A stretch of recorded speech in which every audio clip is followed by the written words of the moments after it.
मैं स्वयं सज्जन रहूंगा और उसके लिए समय दूंगा। हर वर्ष 100 घंटे यानी हर सप्ताह 2 घंटे श्रमदान करके स्वच्छता के संकल्प को चरितार्थ करूंगा।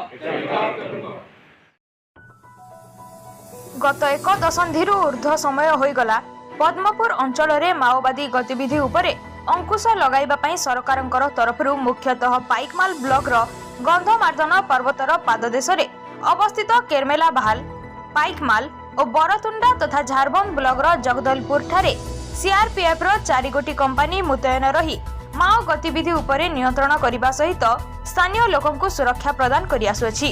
मुख्यतः देशर आभ्यंतरीण सुरक्षा सह देश निर्माण रे सदा सर्वदा निजर प्रशंसनीय योगदान दे तथा निजर पोस्टिंग एरिया रे लोकंक पई सिविक एक्शन प्रोग्राम माध्यम रे विभिन्न प्रकार सचेतनता सहायता तथा सेवा जोगाई निजर पोस्टिंग एरिया रो तथा आखपाख अंचल रे बसवास करुथबा लोकंकर आस्थाभाजन होई पारुछि सीआरपीएफ जवान माने विभिन्न समय रे जनसाधारण मानक निमंते स्थानीय लोकंकु शामिल करी विभिन्न जनहितकर कार्यक्रम करिथांती। एही क्रम रे आज राष्ट्रपिता महात्मा गांधी जयंती अवसर रे गोल्फ 19 बाटालियन रो जी कंपनी मुतयन थिबा केरमेला बहाल रो कंपनी कमांडिंग ऑफिसर ऐश्वर्या जय एम को नेतृत्व रे एवं केरमेला बहाल सरपंच ममता साहू को प्रत्यक्ष तत्वावधान रे केरमेला बहाल ग्राम बाजार परिसर स्कूल और खेल पड़िया सह विभिन्न स्थान रे सफाई करा जायथिला। सफाई आरंभ हेबा आगरु कंपनी कमांडिंग ऑफिसर ऐश्वर्या जय एम उपस्थित थिबा समस्त को स्वच्छ भारत और सफाई अभियान को नहीं एक शपथ पाठ कराइथिले। एही कार्यक्रम रे केरमेला बहाल ग्रामवासी केरमेला बहाल उन्नत उच्च विद्यालय समस्त छात्र छात्री और शिक्षक शिक्षयित्री अंगनवाड़ी और अनेक महिला उपस्थित रही एही जवान मानक सह सफाई करथिले। परिशेष रे सीआरपीएफ इंस्पेक्टर राजेश कुमार समस्त को धन्यवाद अर्पण करबा सह कार्यक्रम परिसमाप्ति घोषणा करथिले। मैं गोल्फ 19 का कंपनी कमांडर हूँ। मेरा नाम ऐश्वर्या जोई एम है। 2 अक्टूबर के तहत में हमने सफाई अभियान चलाया है।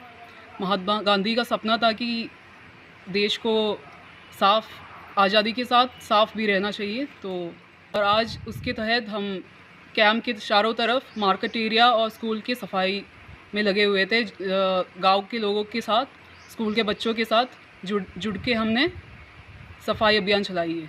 मेरा ये कहना है कि ये आज जो हमने किया है वो एक सिंबॉलिक रूप से किया है, लेकिन अगर हम ये चाहते हैं कि हमारा सराउंडिंग और जो भारत का महात्मा गांधी ने जो सपना देखा वो सच होना है, तो हमें ये डेली रोज़ का एक रूटीन बनाना पड़ेगा। ये एक दिन साफ़ करने से नहीं होगा, ये हमें कंटिन्यू करना पड़ेगा।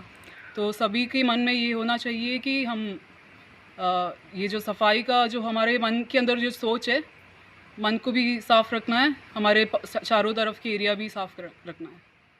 धन्यवाद।